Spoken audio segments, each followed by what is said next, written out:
Um, Perfect. Um, so it is now what is it? 3:01. And I call the regular meeting of the Balcones Heights Economic Development Corporation to order. We have 4 members present and one um, over over Zoom. So a quorum is seated. We may conduct business. So, City Secretary, has anyone signed up to address the board? No, sir, not at this time. Is there anyone present who would like to address the board? Okay. So this next part of the agenda deals with the presentation. Will that, is that still on or do we? Okay, very good. And then, so consent agenda items then. So approval of the minutes held on February 13th, 2005. I believe they should be on your packet. Yes, sir. They are included in the combined packet. Thank you. Is there a motion? Yeah, motion to approve. A second? Second. All those in favor? Aye. Okay, very good. And the minutes are approved. Yes. For the record, aye. Okay, thank you. Unanimous. How about the monthly finance report? That's also in there.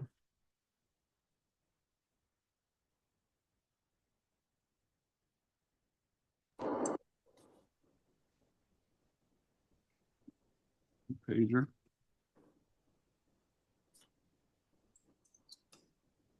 Mr. Chair, for the record, if I may, Yes. we had Ms. Christina Vine just show up right now, so Oh. she's present. Very good. Thank you. Welcome, Yes, Christina. sir.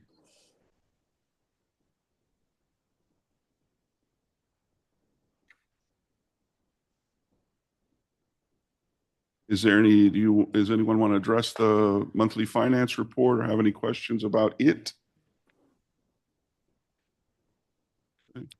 Mr. Chairman, it's pretty cut and dry at this time. As we move forward, we'll look at receiving some information from the board if they'd like to modify that or ask for more information. But basically, that's what's been presented before. Okay, thank you.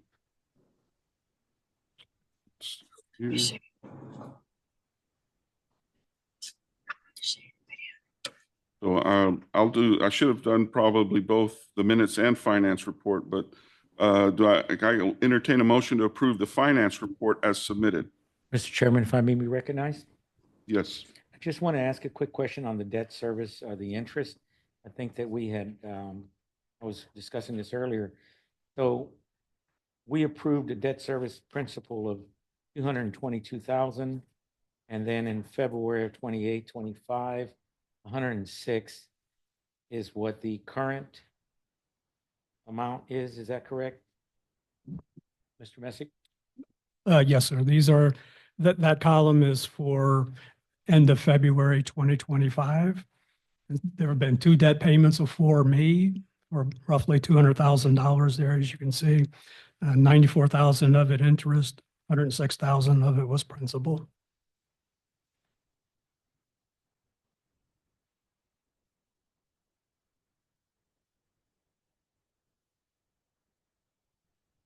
Okay. Thank you, Mr. Chairman. Any other questions? Again, if not, I'll entertain a motion to approve the finance report as submitted. Chairman, Yes. I so move. Do I have a second? I'll second. Good. Any further discussion? Not, I'll call for the vote. All those in favor of accepting the finance report? Aye. Okay, very good. That's in the opinion of the chair, that's approved.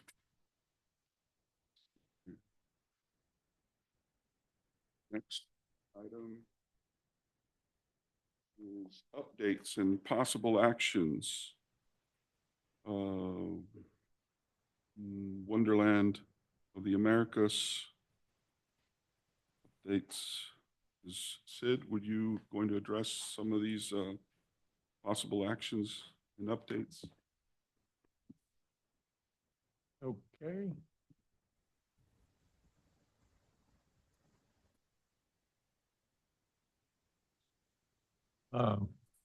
Thank you, Mr. Chairman. At Wonderland, we started out with a slogan that there's always something happening at Wonderland. Well, unfortunately, from a maintenance standpoint on a 60-year-old property, there's always something breaking at Wonderland. And I'll report to you some information that we have. The water tower that serves the common area having some issues, and we're having that looked at by our maintenance company, Brand Engineering. Don't have any information yet, but we should get some information shortly. The parking garage, which we mentioned at the last meeting, has got some structural issues. MBC Engineering has done a report and is in the process of evaluating the issue. And then at that time, we'll get 3 bids and bring to the board those costs and have a discussion about the problem. TK Elevator was the previous elevator company that we used for our maintenance of elevators and escalators. And we entered into an agreement with them and deposited $80,000 with him to purchase a new elevator when UHS was a tenant, and as part of their agreement wanted an elevator at the end of the property. When we terminated the agreement with TK, we also terminated the purchase agreement, which was under our ability to do so. And in the last year and a half, TK Elevator has elected not to repay us yet. So we filed a lawsuit, and not having a lot of luck there, we entered into a settlement agreement. And now we're having trouble getting them to agree to the settlement agreement. I mean, act on the settlement agreement. And our attorney is going to go to the court and ask for an enforcement of the agreement. But we expect the $80,000 that's due us in the next few weeks. So we'll update you at the next meeting, hopefully positively. We have hired a new retail leasing company by the name of Shopco. They're a primarily retail leasing company out of Dallas, but they also have Houston, San Antonio and Houston offices, and very capable people. We have given them the primary responsibility to lease the balance of the space left over from Steinmart, which is about a 12,000 square foot space. We've also indicated the possibility of leasing the remainder of the Santikos space, which will take a specialized type customer, and they're going to try to figure out if a pickleball court will fit there.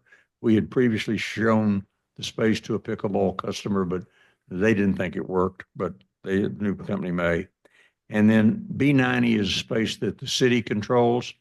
And if they're so inclined to want to lease that space, other than to Spirit Halloween for 2 months, I've asked the leasing company to at least look at opportunities to present to the board for that purpose. So if that were to occur, the city would have that opportunity. The primary effort on my part, our staff's part, Stream Realty's part, which is the exclusive leasing agent for this medical, is to lease A18. A18 is a 40,000 square foot space that was used at one point by Career Point, and it was used for a short term by UHS, University Hospital. Once the meeting has closed its session and go into executive session, Mr. Chairman, I'll have a report for you on more conversations about A18. Any questions? Yes, I do. Okay. On the parking garage, have you done an analysis on how many spaces are used over time at this point without the A18 leased and the tenants? Have not, but it's used on a regular basis, and then it's full on some basis on the weekends. Always full on the weekends then, I wouldn't say always, Denise. both levels? Okay. especially when there's special events like the events that we have on the weekends and inclement weather. Just thinking ahead in terms of when that report comes back.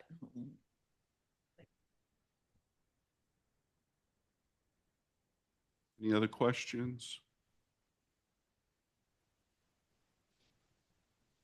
Okay, well, thank you, Mr. Weiss.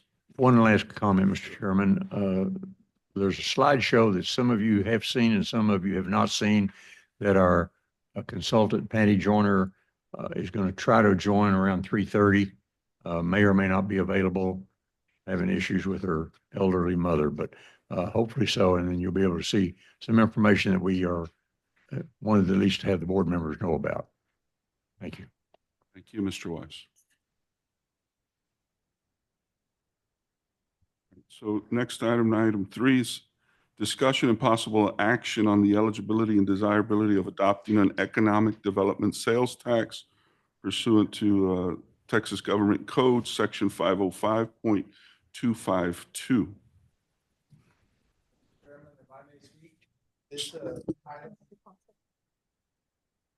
This item was brought forth by our chairman. He had a couple of questions in regards to the next 3 items.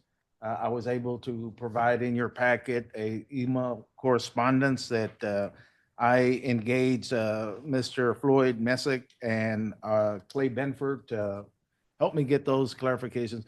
But I thought it was very important for the entire board to be able to discuss this. So on the eligibility of adopting the economic development sales tax, our current breakdown is 6.25% go to the state. The remainder, 1.0% goes to our general fund, 0.5% to Balcones Heights Crime Control and Prevention District, and then 0.05 to the Via Metropolitan Transit Authority. So currently, we are, as a city, maxed out on the amount of sales tax that we can impose. But it doesn't mean that it has to stay that way. What it means is there's detailed things that have to occur for that to change. Am I correct, Mr. Benford? Yes, someone would have to relinquish the current collection of the sales tax in at least 1/8 cent increments in order for you to repurpose it or have the ability to repurpose it, which would then require an election. Okay, so with that, we'll entertain any, Mr. Chairman, if it's okay, we can do some discussion on that if you would. Sure, like. absolutely. And I think, my rationale behind just even bringing this is that, one of the first things that is very nice of the folks, the staff, they send you a big packet from TML, right? And explains all the rules and regulations of the EDC. And probably the first 20 pages is all about setting up one of these sales tax funds, right? It seems that is part and parcel of a lot of EDCs. Certainly not all, but many, right? And it seems to me that, again, and I realize that there's a ton of wisdom in here who've been involved in, the investment in Wonderland of the Americas and all that. And so there's Oliver Wendell Holmes said, a page of history is worth a volume of logic, right? So I'm sure there's a lot of history and things that I don't know, whatever, as to why it was kind of structured in this way. But I all thought it would be important for purposes of sustainability of the EDC to have some flexibility, is if it had another revenue stream somehow. And many of the EDCs avail themselves of the sales tax. I did, go on the webpage and realize that it was already allocated to other sources. But certainly those things were created by the city council, and they probably could be undone by the city council as well. And so I thought it would be important to at least have that discussion to start thinking about how do we make the EDC sustainable into the future, as opposed to just maybe relying on, putting all your eggs, the proverbial eggs, in one basket. And so I'll certainly entertain, I'm curious, honestly, from from the wisdom in the room, staff, and board, as well, on, what, if not this, how does this EDC become sustainable over time?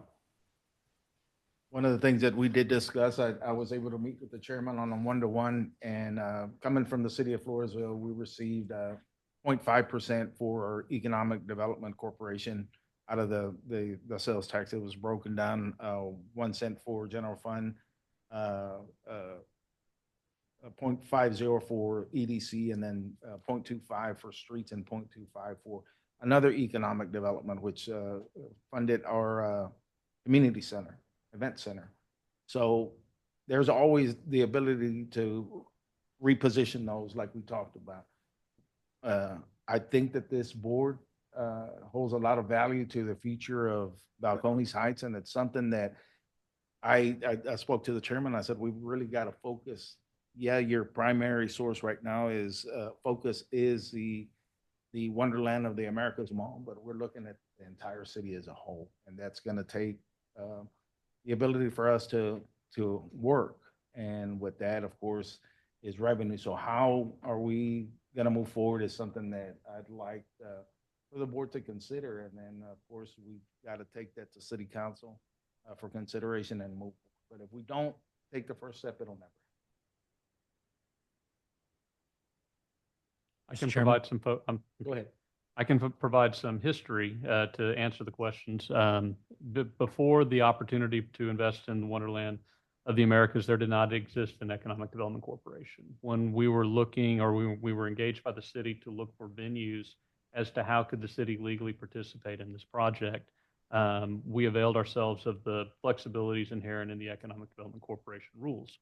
You were legally able to create an EDC for purpose of pursuit of an economic development project. You can permissively also seek to fund the EDC through sales taxes. You see that is typically how we see these things come into being. Is there is an idea that you want to have a dedicated revenue stream, or there's capacity within your 8.25 cent limitation within your jurisdiction that community would like to take advantage of to fund economic development activities. That was not what drove the creation of this entity. Now, there were parallel thoughts that an economic development corporation could provide other businesses or business facilitation economic development activities that could then borrow or utilize from the projected revenues from the investment that could help support those other activities, aspirationally being able to provide the funding mechanism based off the investment without having to repurpose any of the sales tax revenues that were already being utilized, because those will obviously create a revenue or a budgetary hole in wherever they're currently going. But that's a different policy issue. That was never before the council or really something that drove the decision-making process at the time. It was the legal authority and the projected revenues to provide a new function that to date had not yet existed in the city of Balcones Heights. So that's the historical perspective for you. Thank you very much. Mr. Chairman. Could the finance director provide the, what does the 0.5 to Balcones Heights Crime Control Prevention District equal to currently? What is that amount? Yes, sir. Mr. Chair and board members, currently the city brings in about $3 million a year in sales taxes. Of that, $2 million will go to the general fund. That's that 1%. The 0.5 would, for the crime control district and VIA, would equal $1 million. And so, but that's the whole thing that you have to keep in mind. The pot is 3 million. If you say, well, let's give some, to EDC, that doesn't grow the pot. That's just taken from that 3 million and allocating it elsewhere. And right now, with our general fund budget being in limp mode, or a better way of saying it, that $2 million is certainly needed to balance the general fund. But that's not to say we couldn't find another way of doing it, but sales tax is what we're talking about now. And so that's the whole thing. There's only so much in the pot to begin with. Mr. Messick? Yes, sir. Still on cue with asking on the, so let me get this correct. 1% is to the general fund, which equals $2 million. Yes, sir. Mm-hmm. You got 0.5 to the Balcones Heights Crime Control and Prevention District, that equals $3 million? That's $1 million. $1 million, okay, Yeah, that's what I that should be wanted. 0.5. Okay, got it, but 1.5? yeah, a 0.5%. Mhm. Okay, what, 1 million? 1 million. 1 okay. million, yes. All right, got you. For a And the total, the 0.5% to the Via Metropolitan equals how much? the same thing, 1 million. 1 million as well. Mm. All right, thank you, Mr. Chairman. No, that's not right. No. The total's 3. 2 goes to general fund, only 500,000 goes to both. Sounds like Mary Spence. Joined in on Zoom. Ms. Spence, were you trying to say something? No, sir, my apologies. Oh, no worries. Any other questions or?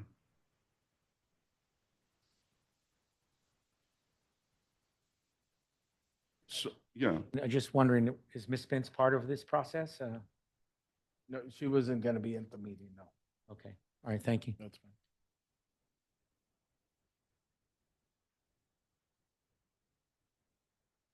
well, I would, thank you for the information, Mr. Messick and Mr. Jocelyn. Again, the rationale simply is to bring it up as a means to create some sustainability around the EDC, a revenue stream aside from WODA. And I realize that's why, hence why I put the qualifying language. I already kind of knew that you could, but that's why I put the word desirable. Is it desirable to, at this point, from the EDC's perspective, to explore the possibility of revenue sharing or splitting with the crime control?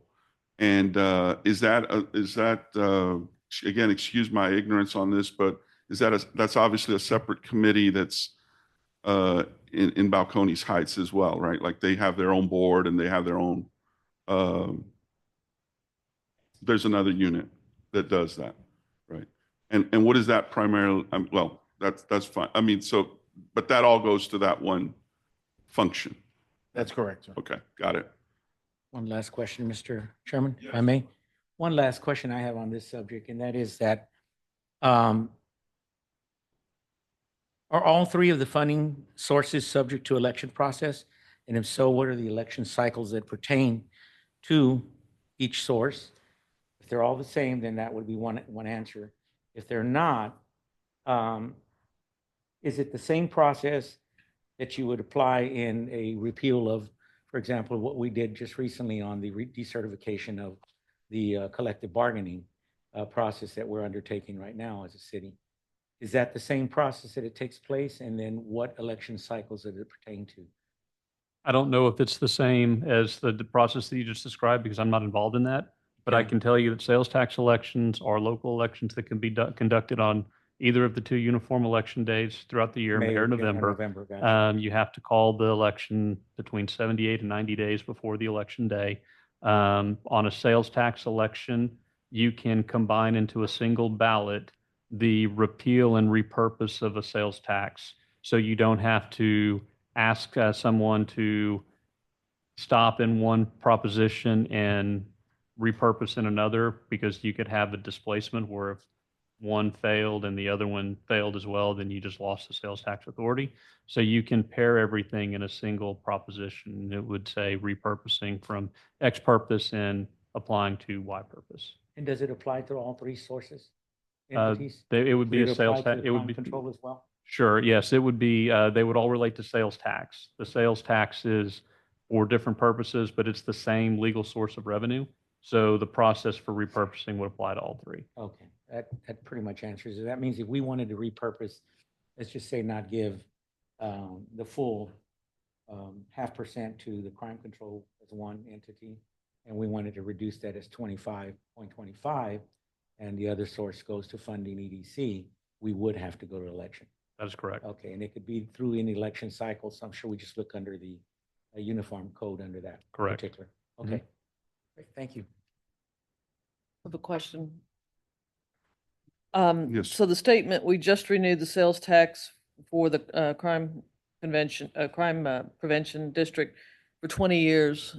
What does that relate to in terms of what was just stated about going It forward? was extended for 20, This- was it specific for 20 years? This says it in January 2024 for 20 years, so that would, That, then you're going to be precluded from modifying that without violating your contract with your voters. okay. So that's locked in for 20 years. If you're precluded there and you just stated that the 2 million is needed for the general fund to make that balance, then obviously there's just one left. You would be looking at the general fund component, yes. That would be the only one. The That'd be VIA is a whole separate item, so it would be the general fund that we're looking for, even if we reduce 1/8. So then it becomes a budget for the city administrator and the finance director to work with that. Okay. And is there a term at which the VIA authorization extended for as well, or is that? Those are typically in perpetuity unless relinquished. Thank you. Mr. Chair, so then the CC Crime Control Commission, are we locked to the 20 years? And if so, whose brilliant idea was that to recommend in May to do so? Mr. Messick, was that your recommendation to us? Because we were just coming in on the city council after the election on May, and we were placed before that crime control with very little information as background research for us to be able to make that decision. It was brought to our attention from the state that it was due, and we brought that to council. It was voted upon But 20 years? and renewed. Yes, sir, for the maximum. You made that recommendation? Or I somebody did else? not make that recommendation. Okay. I simply provided what the options were. And so they went with 20 years. Yes, sir. If you could provide me some background information, please, alongside some of the other information. I Mayor, requested. I'm gathering a list of things Perfect. for the board Thank you, sir. as we discussed. So That'd I'll be get- great. Thank you. Yes, sir. Thank you, Mr. Chair. Very good. So I don't know if there's anything, any action item or a motion or anything that we want to, it seems like we still have a ways to go to really get an understanding of like what can or cannot be done or undone in this case with respect to that particular whatever ordinance or whatever approved it for 20 years. We Mr. would have Chairman, to I'm look going to do into that. some homework for the board and try to gather as much information and documents as I can to provide you in regards to what we've discussed. Very good. All right. So, moving along, any other questions or anything? Okay. When, if I discern correctly, it's like, how can we get some more money? And so. Diversifying And this is income, yeah. specifically related to the adoption of a economic development sales tax, but are there any other venues that should be explored in terms of funding source that perhaps other EDCs use? Well, other than that? their participation in income generating projects. Oh. And so, I mean, that's was the impetus for intent. creation. So that's the one that is pursued, can be pursued, but that's not without risk. I mean, the benefit of a tax revenue stream is it is Yeah. relatively riskless. Mhm. So participation of other entities that impose sales and ad valorem taxes within the city of Balcones Heights, asking for contribution, particularly possibly participation in the TERS, Tax Increment Reinvestment Zone, and then seeking the TERS board to provide some kind of a grant funding out of the available revenues. There are grant writing opportunities from third-party sources, but those are typically your tools for revenue sources. Thank you. And Mr. Binford, would the hotel occupancy tax or any of the other, would that be something that we could explore? Hotel occupancy taxes are it's under Chapter 351 of the tax code, which is separate law from what we're talking about. Economic development corporations are 501 through 505 of the local government code. Hotel occupancy taxes are very limited as to what they can be used for, primarily for promotion of tourism and visitation to your community. There are opportunities for certain entities to vote a hotel occupancy tax that can be paired with a sales tax. That's under the venue statutes, which are 334 of the local government code. But accessing hotel occupancy taxes by an EDC is not something that I have seen. I would have to look at the statutes to see if there's an opportunity for that, but it would be, not knowing it off the top of my head and my familiarity with these statutes, I would say that that's probably not available. Yeah. I think I saw like special venues and things like that, but that is pretty prescribed. That's why I said it. The first 30 pages of that is all essentially creations of sales tax. And the venue statutes that you see for hotel occupancy taxes are convention centers, stadiums, coliseums, things of that nature. And when you're voting a venue tax, which would allow hotel occupancy tax, there needs to be some specific project associated with it. If you are collecting a hotel occupancy tax under 351 of the tax code, then the purposes are prescribed as well, project-based, and you have to fit within those limitations. Then only a certain amount can be used for capital, and then the rest has to be used for promotion of visitation. So it is prescriptive as well. Thank you for that. All right. Moving to the next item on the agenda was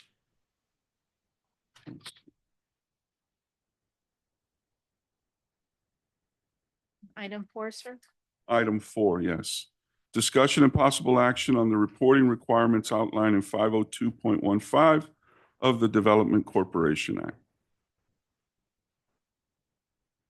Again, this was something that the chairman had questions on, and we did provide the email thread where we stated that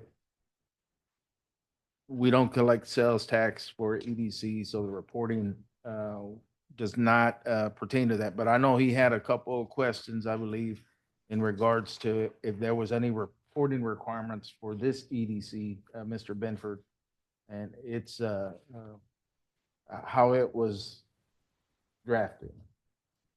Sure. Looking at the statute, the reporting requirements that were identified related to expenditures of sales tax revenues.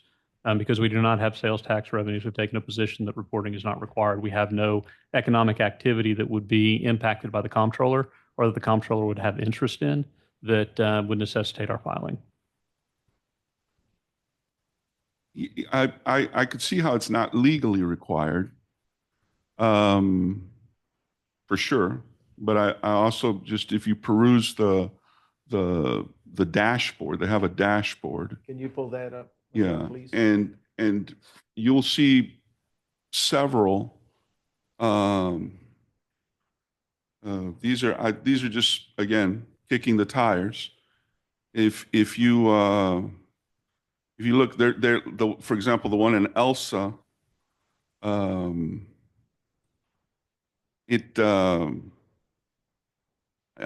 think that's the one that's not funded with a. They are one of these self-sustaining. They've made an investment in something, and they're clearly generating income from that. Mm-hmm. So is it that it's not generating income, or is it that it's not generating income from a sales tax? It's the latter. But if when you ask me for advice as to what does the law require, that Mhm. does not mean that discretionarily you can't do more. I've never been asked the question, and so I haven't given the response. I typically do not compel my clients to reporting requirements that are in excess of what the law requires. There's typically plenty of that as it is.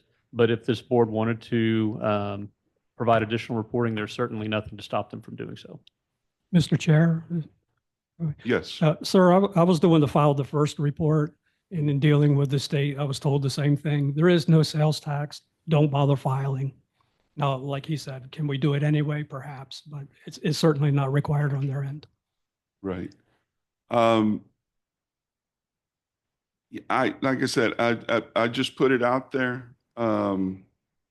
If, if folks wanted, for example, residents of Balcones Heights were interested in learning about what the EDC is doing, its financial condition, how would they get that information?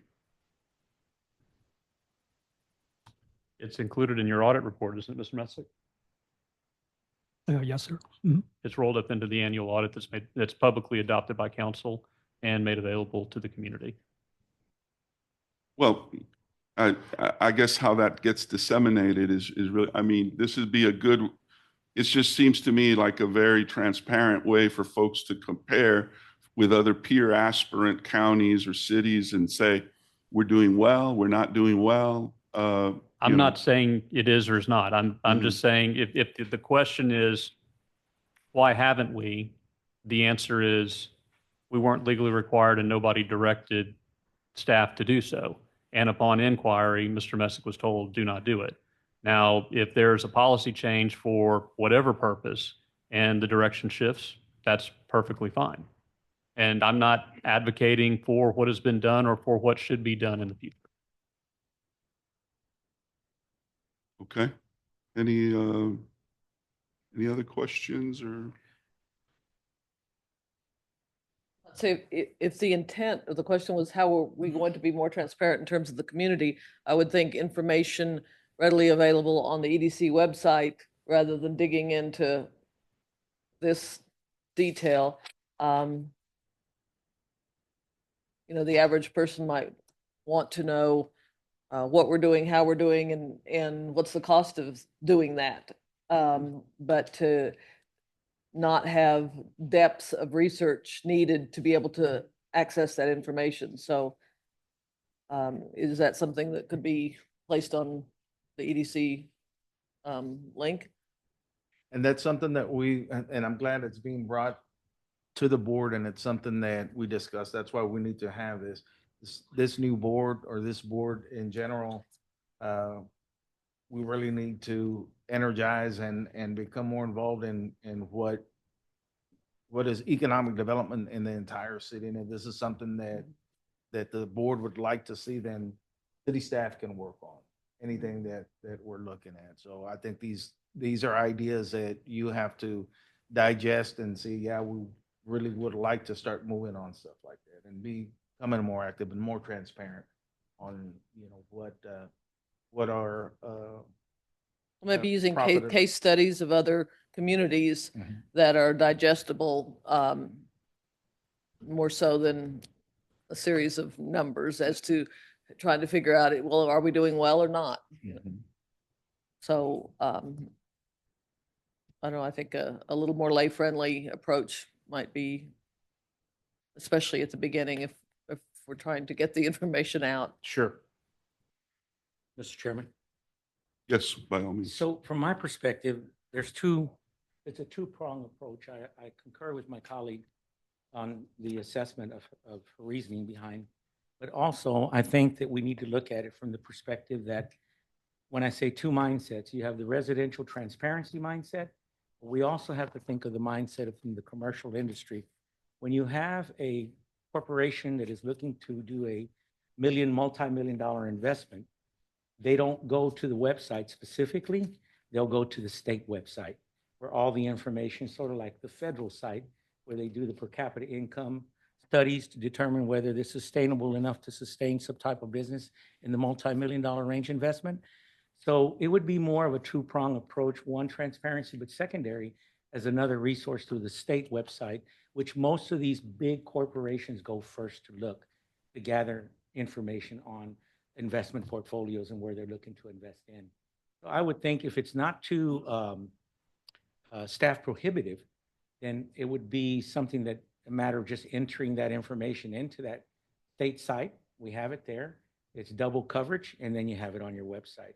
So that would be a logical approach in which we would capture both audiences of the the commercial side of investors, and then we're also covering the residential side under transparency, which more than likely it's the one that we're going to be wanting to attract is that commercial mindset. So I would say, if it's okay with my colleagues, move for a motion to adopt that policy and place that on the state website to have that access if it's not as employee prohibitive, rather workforce workload prohibitive. Mr. Jocelyn, it shouldn't be much to do that, would it, with our staff? No, I don't think, I think he's done the first one, so, you know, it'd be something that we would just Okay. pick up and continue. That's what. So the I'd board like would to move that we do that if it's okay with my colleagues. Unless you'd like to have further discussion on it. Go ahead. Excuse me, Ms. Benya, your microphone, please. I understand the two-prong approach, but if I'm an investor and I'm looking at 10 years worth of zero, is that an advantage to our? It is what it is. Unfortunately, we But- can't hide it. They're gonna No, find it no, somewhere. no, I just, No, it reports there's other metrics in there. It's not Yeah. just what you've Mhm. generated in sales tax. They'll be actually looking at the comprehensive, real estate footprint, inner city development, transformational development we're making. There's a lot of factors involved. But it just gives them one more resource to go to. I guess I'm thinking if it's a positive footprint at this time, then, do it. If not, should we wait a little bit until it is more something that people are going to actually be looking for and say, I want to invest there? So maybe we take a look at what that information is going to reflect before just putting it out there.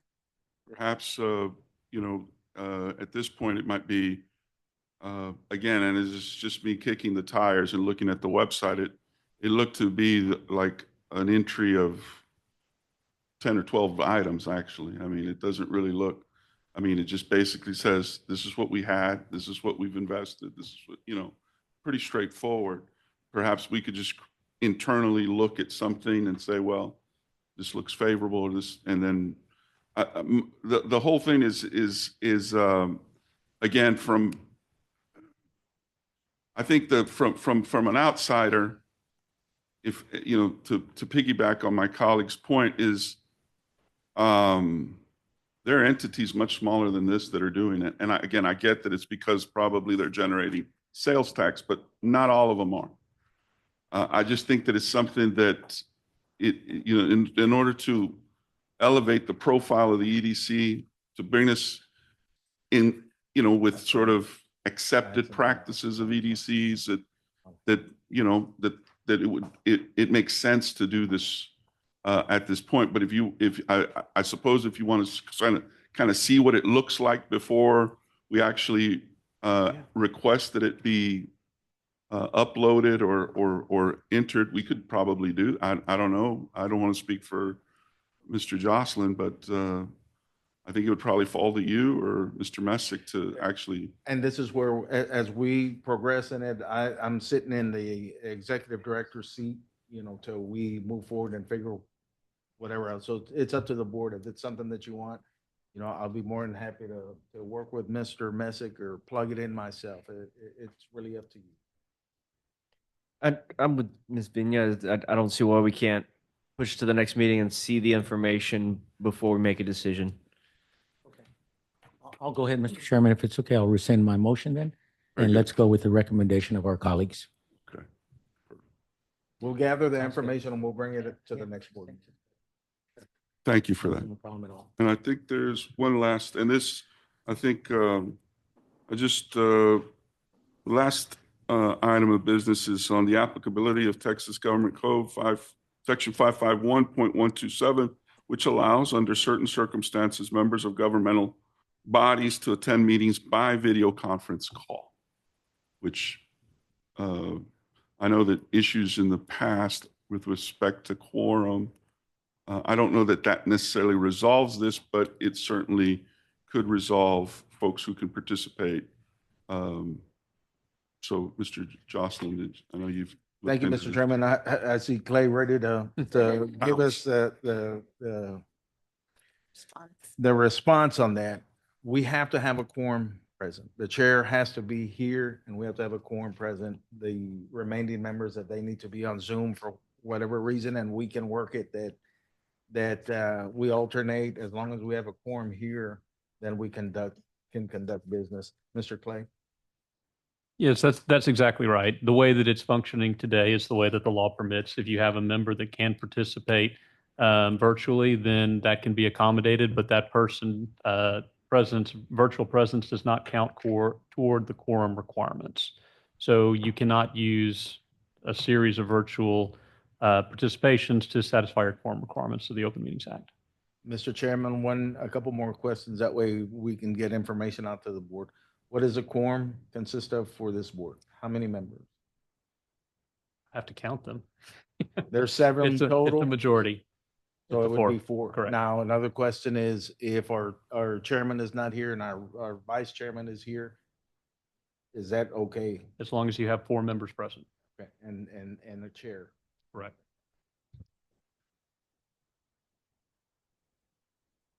Yes. Do our bylaws allow for any alternate members to serve? I remember we were going to research that. Alternate members, meaning, Meaning, like, for example, in the event that any board member is not available, we can choose from a pool of alternates to no, serve. no, we don't have that We flexibility. don't have that. No, Is there because anything we can do to change that by um, order of the board? I would have to research that legally. I don't know Okay, the answer So we to can that. have a pool in the event somebody's not able to make it, say, hey, Bill, can you make it at the next meeting? We I've- need an alternate. I've never seen that work because Okay. this meeting is subject to Open Meetings Act, which means that there's a process for appointment of board members and there is a process for the aggregation of those board members to satisfy a quorum. And part of that is so that people know who their representative is at the particular meeting. So having a pool of people, of alternates to be able to draw from in order to satisfy the quorum requirements, I would be very, very surprised if that exists. Okay. If I may give you some information of who you may be able to contact for that. He did the research for us because I had that problem with the Board of Adjustments and the Planning and Zoning. And so sometime back, a few months ago, I had tasked Mr. Garza, our attorney, to research that. He did find that we could do it, and we were able to do that for the P and Z and the BOA. I would, and I And will, think I we will look, appointed I- certain yeah. council members. I will look Okay. into that. But the difference is those are committees of a governing body. Yeah. This So is I'm a not sure for separate, the this is a B. separate legal entity Okay. with a separate board. So it may not be available. Yeah, I don't think it will, but I will look at that. to confirm. Okay, great. If it's not too much trouble. Mhm. We can look Thank at you. it, Mr. Chairman. We'll look at that for sure. I know that the 7 member board is by state statute for the EDC, correct? Correct. Okay. Okay. That's where we're at. Thank you. Thank you, Mr. Chairman.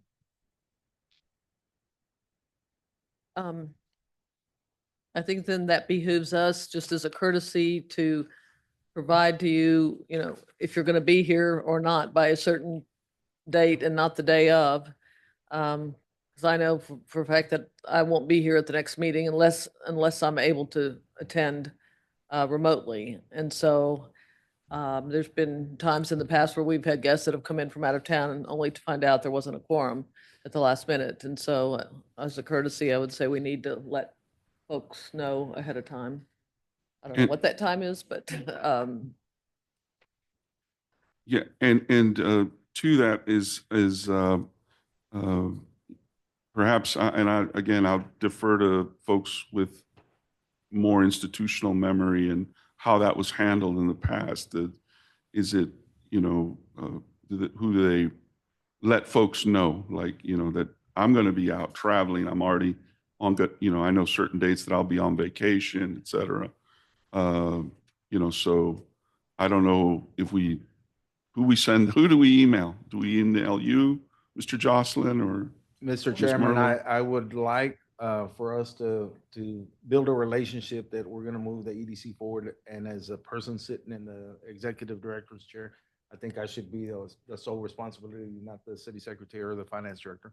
I can handle that. And one thing that I plan on doing is ensuring that I keep contact with you, days prior to the meeting and even the night before, and saying, hey, are we going to have a quorum? To ensure that if we don't, we can call a no meeting, and I'll let everybody know so it won't waste people's time or having to drive in with that, because your time is valuable and we respect that. So we've got to make sure Short answer, me.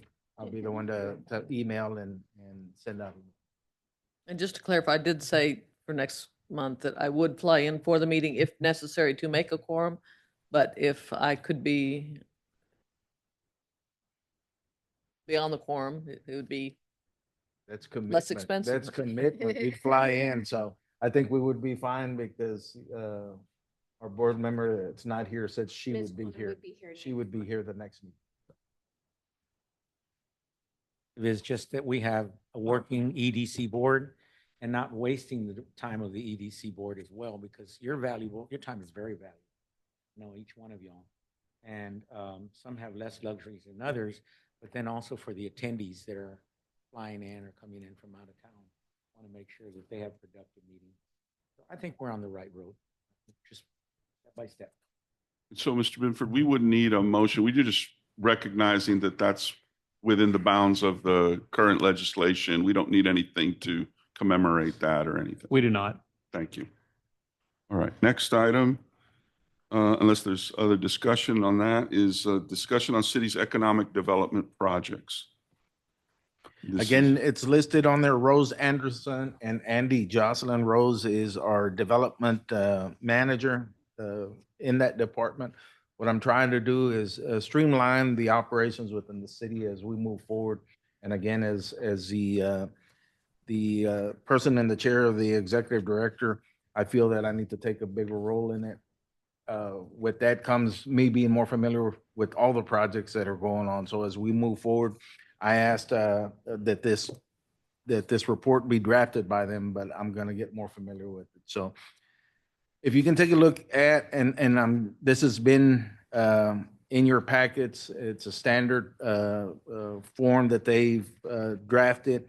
If there's anything that you'd like to see different or any highlights on projects as we move forward, like we talked, the chairman and I, that we want the EDC to venture out from just the wonderland of the Americas into the entire community and things that are going. So you've got the list projects in progress. You got vacant lot buildings, residential capital improvement projects, miscellaneous projects on there. And at the bottom, as you can tell, it says denotes new addition to report. So this is a report that they just add stuff to as we move forward. So if it's something that we have to streamline, we can.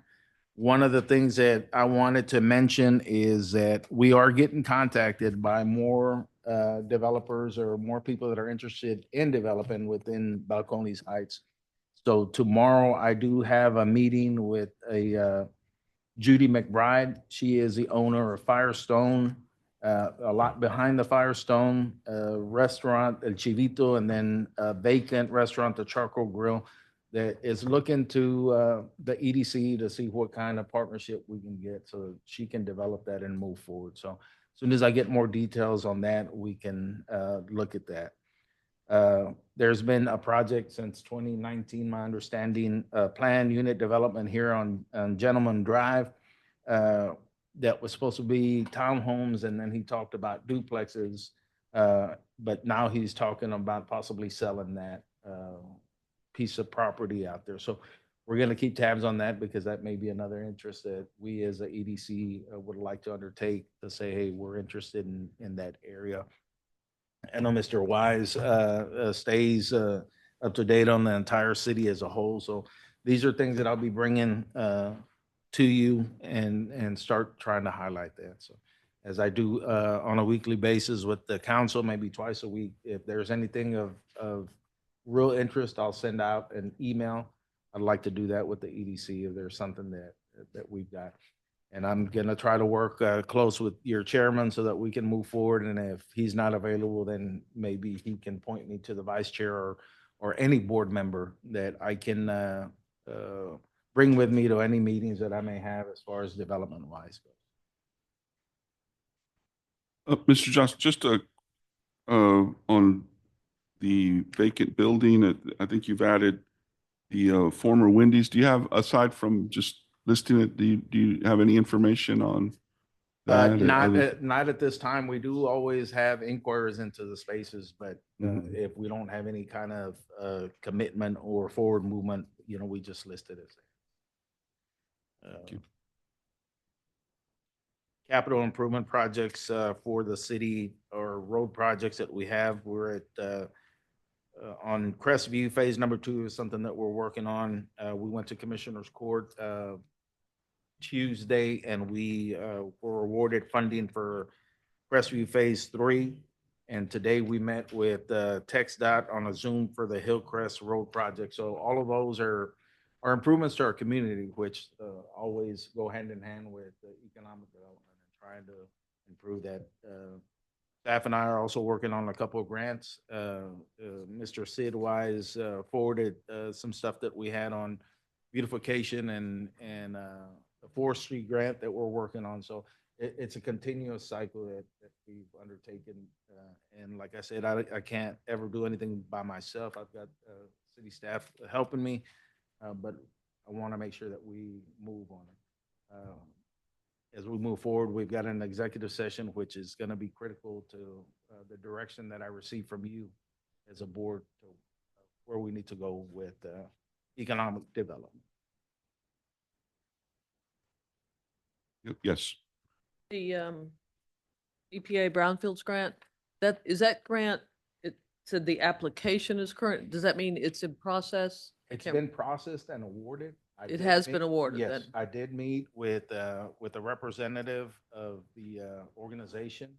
They wanted a list of partners, myself, I named the EDC chair and one staff member to be able to move forward. This funding is for the assessment, the environmental 1 and 2 in areas around the community. So as we progress on that, that'll be something I'll be bringing forth to you. But I guess what I'm getting at is it's been awarded, but no funds have been distributed yet. Not as of yet. We're Okay. identifying everything. And that's with EPA. Yes, Okay. ma'am. I was amazed that the city of Balcones Heights received that. I've applied for those elsewhere, and it's really hard to get. So we've got to take that and run with it. And this will be the first portion, the assessment and of the areas, and then the remediation will come in, and that's a separate application and grant that we'll have to move forward. It'll be a lengthy process. Yeah, it might be valuable just to verify that grant is still going to be in place With everything before going on. anybody proceeds to get work that they want to be Yeah, with- reimbursed on. With everything happening nationwide, yes, thank you. But it hasn't identified a particular parcel as a brownfield, right? Like, We've listed, we drove around the community and talked about a couple, but we'll finalize that that's why he wanted me to form this committee. Got it. Subcommittee so that we can move. And just let everyone know, as mayor, I've been advocating very strongly from our last joint meeting that we had together where we talked about rebranding. There's a massive effort on my part, and Chairman also Enriquez has been helping us. We're in that process of rebranding our city. Mr. Johnson is also on that effort. So part of this beautification and all, we're all working together to move towards that direction. So we also have an initiative where I'm trying to see, well, I already got the approval from VIA. They were graciously able to grant us the ability to decorate and kind of like have the VIA bus benches stand out, where we may have a contest between artists to fight for the #1 place at the design and the art of each VIA, so we can start rebranding ourselves. And when you come into Balcones Heights, you'll see those VIA bus benches, and you'll know you're in Balcones Heights. And that's going to be part of that rebranding. So we're making a massive effort to do that I think at the request of the EDC's recommendation that last time we had our meeting. So we're moving forward on the city side. okay. So the next item is executive session, discussion pursuant to section 551.072, deliberation regarding real property of the Texas Government Code regarding Wonderland of the Americas. A governmental body may conduct a closed meeting to deliberate the purchase, exchange, lease, or value of real property, discussion of long-term ownership position in the partnership and interest in Wonderland of the Americas. Where is it? It is 4, what is it, 4 p.m.? 401. 4:01. We move into executive session. The recording secretary will pause the recording.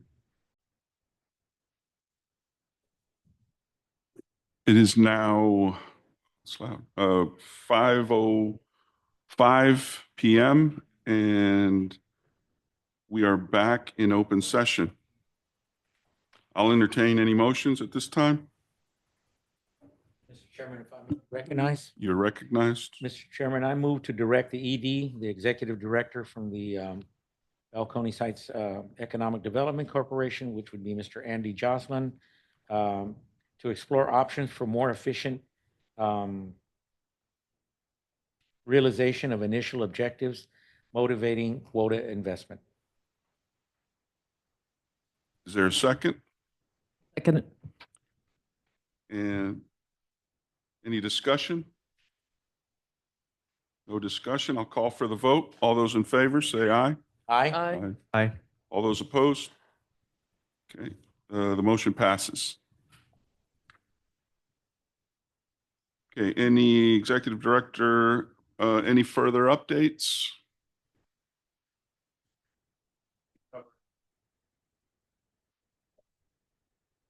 Board, are there any topics, presenters, or businesses that we need to add to future agendas? Yes, that's good. You're bringing it up. I was going to say that myself. Did too, but I don't know where it's at.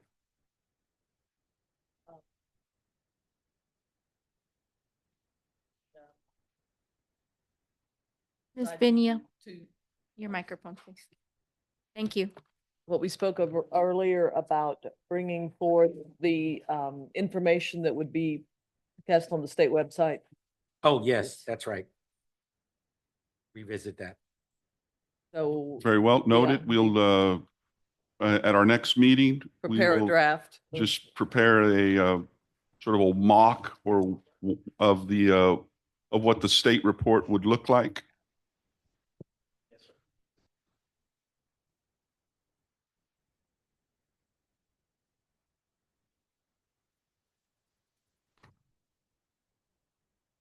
Well, if there are no further items, I'm gonna, Mr. Chairman, if I may, one Sure. real quick, to help everyone. There's going to be on Monday, March 17th, 2025 at 2 p.m. to 4 p.m. ACOG is putting on a educational seminar on notice of funding opportunities, the Southwest Border Regional Commission, and it's going to be the 2025 Economic Infrastructure Development EID grant program. If anybody wants to attend. It's going to be March 17th, Monday, 2 p.m. to 4 p.m. at ACOG, right there off of Perrin Vital, for notice of funding opportunities with the Southwest Border Regional Commission on the EID grant program, Economic Infrastructure Development. I'll be there. See if I can gather some info. Anybody wants to come along, let me know. thank you. I'm sure they are. You know how ACOG does it. They always do. Oh, there's nothing further. I'll move to convene, take a motion to convene. Motion to adjourn. Adjourn. Second. Time. All those in favor? Aye. Aye. Okay, we stand adjourned. Time, Roger? It is now 5:09. Okay.